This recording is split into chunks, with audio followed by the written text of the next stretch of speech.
There are several tools in LightWave that allow you to bevel geometry. If we come over to the Multiply tab, we'll see Bevel, Edge Bevel, Rounder. We've got Smooth Shift, Multi-Shift, Extender Plus. We've got Rail Bevel.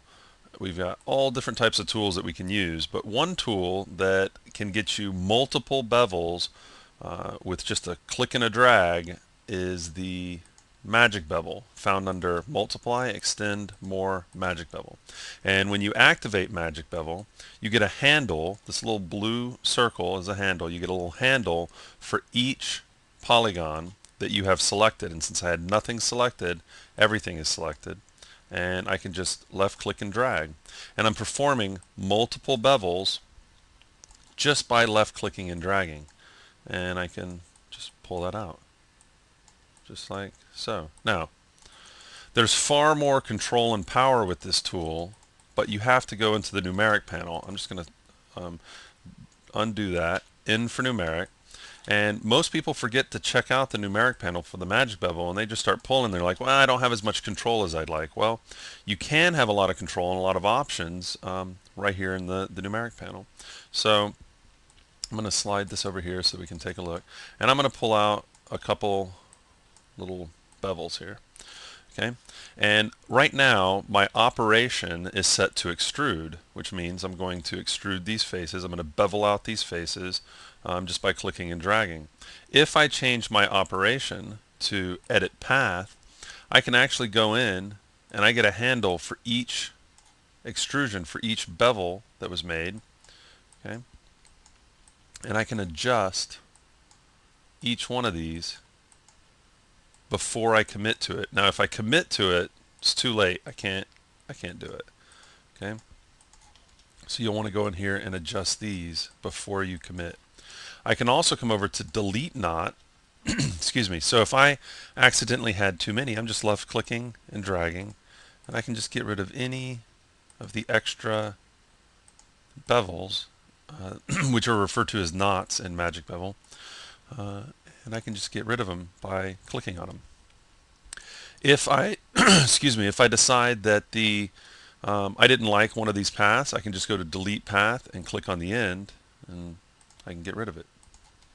Okay, and I got rid of all of them. So I'm going to go back to extrude, and I'm going to pick one of these to extrude out. And I like the shape that I've made, but I want to evenly space these bevels, and I just click on the end with uniform spans, and now I've got them evenly spaced. I can also use the straighten operation to straighten out the bevel. So I can go back to extrude, build some crazy curves, go over to straight, and just straighten out those paths. Okay, I'm going to click over here. I'm going to switch to 4 windows, and I'm going to zoom out a little bit.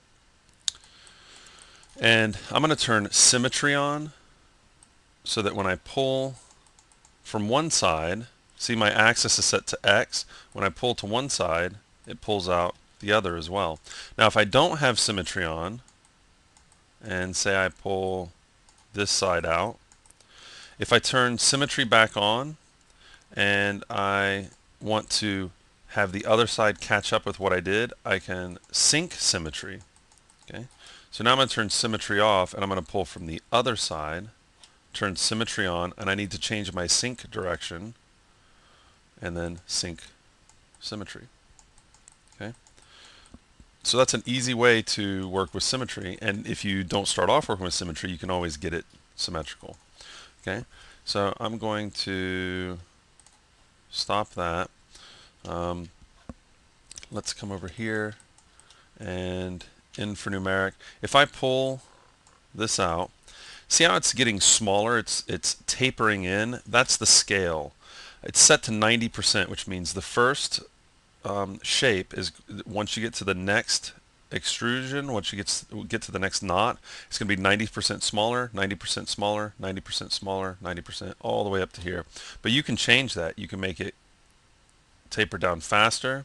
You can have it so that it doesn't taper at all. Okay. You can also spin So for each knot, it's going to spin, in this case, 15 degrees. Okay, so you can get some nice horns here. You can get some interesting dragon horns, or interesting spiral staircase like railing going on there. Precision is going to determine its mouse sensitivity. So you can set that depending on if you're getting too many too many knots while you're working. You can always change the precision setting.